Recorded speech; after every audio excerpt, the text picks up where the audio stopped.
Chers frères et sœurs, ce que je m'apprête à vous raconter, je suis sûr, surprendra beaucoup d'entre vous. Nous connaissons tous les événements terrifiants qui se sont produits à la mort de Jésus sur la croix. L'obscurcissement du soleil, les ténèbres à 3 heures de l'après-midi et un terrifiant tremblement de terre ont secoué le monde. Eh bien, alors que nous connaissons tous ces passages de l'Évangile, combien d'entre vous croient que ces événements se sont vraiment produits ? Beaucoup pensent qu'il s'agit d'allégories que les évangélistes ont utilisées pour décrire ce moment dramatique. Cependant, aujourd'hui, nous savons que ces événements choquants se sont réellement produits, et nous avons de plus en plus de preuves historiques de ces phénomènes. Comme je l'ai déjà dit, les premières sources qui témoignent de ces événements dramatiques sont les évangiles eux-mêmes. Matthieu, Marc et Luc parlent de ténèbres et de tremblements de terre survenus au moment de la crucifixion de Jésus. Ces récits ne sont pas seulement des témoignages de foi, mais fournissent également des indices historiques significatifs. Par exemple, Matthieu décrit un tremblement de terre et l'obscurcissement du soleil, un phénomène également corroboré par des sources extérieures à la Bible. Parmi les sources extérieures à la Bible, nous avons les témoignages de Thallus et de Phlégon, historiens non chrétiens du 1er siècle. Les deux mentionnent une obscurité extraordinaire qui est tombée sur la terre pendant la crucifixion. Thallus, écrivant en 52 après J.C., essaie d'expliquer cet assombrissement comme une éclipse solaire.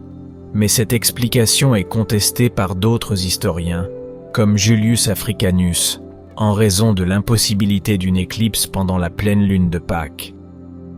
Phlégon, dans son œuvre Olympiade, documente également une éclipse solaire et un grand tremblement de terre pendant le règne de Tibère César, coïncidant avec la période de la crucifixion. Selon Pline le Jeune, un historien romain renommé, le ciel s'est soudainement assombri et il est devenu soir en plein jour, un phénomène impossible selon les lois naturelles. Lui-même affirme avoir eu connaissance de cela de nombreuses sources fiables et déclare ce témoignage comme un fait véritable. En réalité, nous savons que ce que certains historiens essaient de cataloguer comme une éclipse était en fait un signe surnaturel. Une étude révolutionnaire, publiée dans la prestigieuse revue International Geology Review, a enquêté sur l'activité sismique dans la région de la mer Morte, dévoilant des données qui pourraient être liées à l'événement biblique décrit. Les géologues Jefferson B. Williams, Marcus J. Schwab et Hakim Brower ont examiné les sédiments, identifiant 2 événements sismiques significatifs.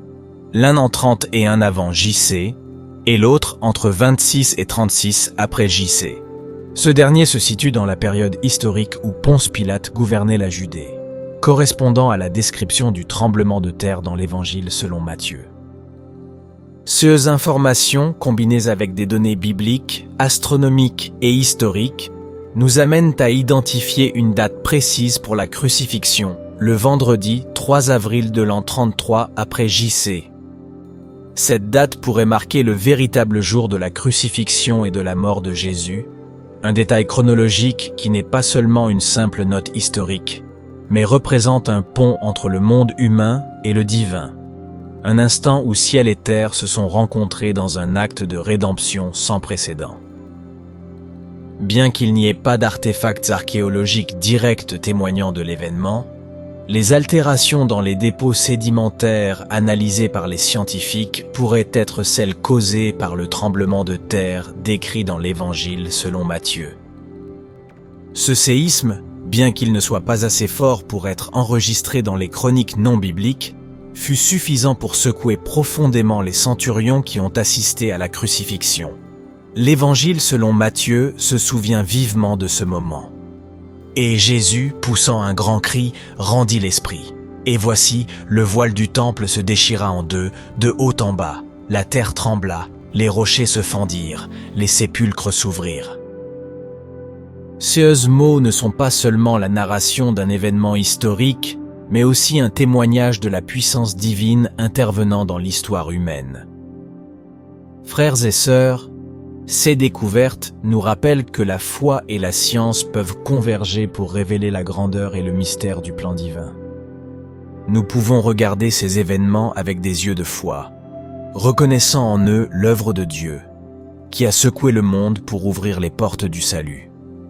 Un Dieu qui s'est laissé mourir pour nous, envoyant des signes tangibles et évidents pour atteindre et convertir même les cœurs les plus durs et incrédules. Je vous invite à réfléchir sur ces révélations extraordinaires et à partager vos pensées. N'oubliez pas de vous abonner à notre chaîne pour ne pas manquer les prochaines vidéos et pour faire partie de notre communauté de foi et de prière. Que la bénédiction de Dieu soit sur nous tous.